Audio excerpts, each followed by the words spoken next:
What if American voters don't actually have many choices?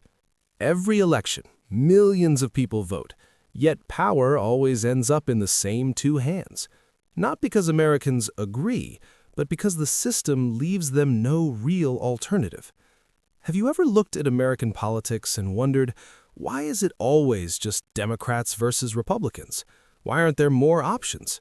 You see multiple powerful parties in countries all over the world, but in the US, it's been a two-horse race for over 150 years.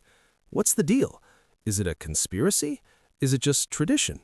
Well, the answer is a little more complex, and it's baked right into the rules of the game. Let's break it down. To understand America's two-party system, we need to talk about something called first-past-the-post voting, also known as a winner-take-all system. Imagine a race. It doesn't matter if you win by a mile or by a single inch, the winner is the one who crosses the finish line first. Everyone else goes home with nothing. That's exactly how most elections in the United States work. In almost every state, for seats in Congress or the presidency, the candidate who gets the most votes wins. Not a majority, just the most. This is called a plurality. So, if candidate A gets 40% of the vote, candidate B gets 35%, and candidate C gets 25%, candidate A wins the whole thing. Even though 60% of the people voted for someone else, their votes don't translate into any representation. This system creates a powerful psychological effect on both voters and political players. Let's say you really like candidate C, a third-party candidate. You agree with their platform and you think they do a great job.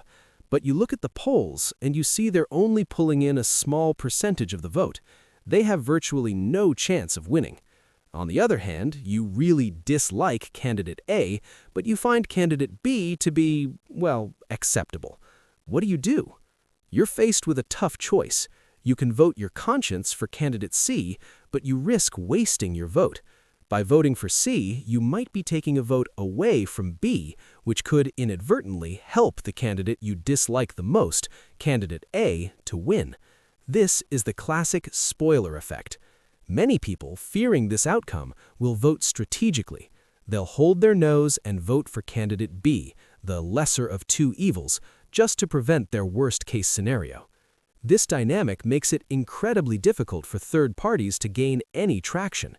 Voters are hesitant to support them for fear of wasting their vote, and because voters don't support them, they can't win.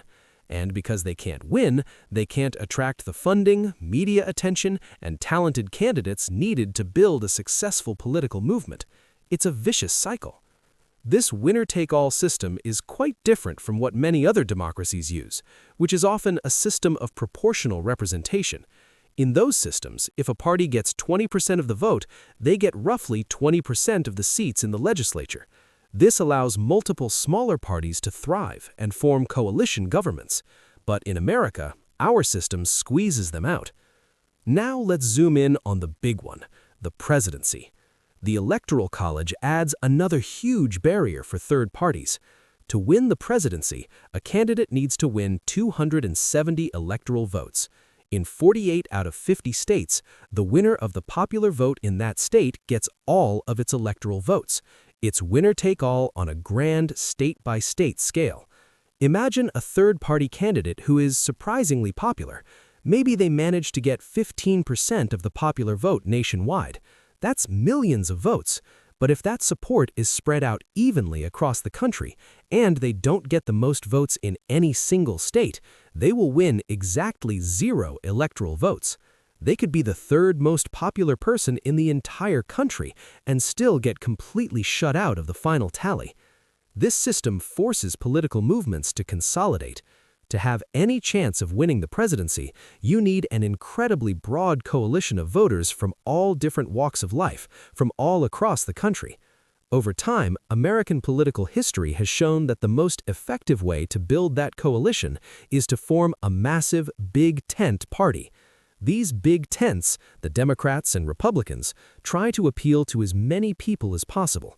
Their platforms are often a mishmash of compromises designed to hold their diverse coalitions together. Think about it. Within the Democratic Party, you have progressive socialists and more moderate business-friendly centrists. Within the Republican Party, you have libertarian-leaning fiscal conservatives and socially conservative evangelists. In a proportional system, these groups might all have their own separate parties. But in America's winner-take-all system, they're forced to band together under one of the two banners to have a shot at power. This is a concept known as Duverger's law, a principle in political science that says plurality-rule elections structured within single-member districts tend to favor a two-party system. Beyond the voting mechanics, there are also significant legal and financial hurdles. The two major parties have essentially written the rules of the game to benefit themselves. Ballot access laws, for instance, can be incredibly difficult for new parties to navigate. In some states, a third-party candidate might need to collect tens of thousands of signatures just to get their name on the ballot, a costly and time-consuming process. The major parties? They're on there automatically. Then there's campaign finance. To run a modern campaign, you need money. A lot of it. The Democrats and Republicans have established fundraising networks that have been built up over decades. They have access to big-dollar donors and extensive grassroots fundraising operations. A new party starting from scratch is at a massive disadvantage. They also get shut out of a lot of public funding that is often tied to past election performance. And let's not forget the media. News outlets tend to frame elections as a horse race between the two main contenders. Debate commissions, which are often controlled by the two major parties, set high polling thresholds for participation. In 1992, Ross Perot made a splash in the presidential debates, but since then, it's been exceptionally rare for a third party to even get on that stage. If you're not in the debates, you're invisible to a huge portion of the electorate. So, when you combine a winner-take-all voting system, the Electoral College, restrictive ballot access laws, financial disadvantages, and a lack of media coverage, you create a fortress that is almost impossible for a third party to breach. It's not necessarily a grand conspiracy, but rather a collection of rules and traditions that systematically reinforce the dominance of the two major parties. Does this mean the system will never change? Not necessarily. Throughout American history, third parties have played a crucial role, even if they didn't win. The Abolitionist Liberty Party in the 1840s, the Populist Party in the 1990s, and Theodore Roosevelt's Progressive Bull Moose Party in 1912 all brought important issues to the forefront. Their ideas were so popular that the major parties eventually had to adopt them to stay competitive. Third parties often act as the innovators, the conscience of the nation, forcing the big players to evolve. Today, there's growing dissatisfaction with both major parties. People are hungry for other options. Movements advocating for electoral reforms like ranked choice voting, which can help reduce the spoiler effect, are gaining steam in some cities and states. If these kinds of structural changes take hold, the landscape of American politics could begin to shift. But for now, the American political system remains a two-party show.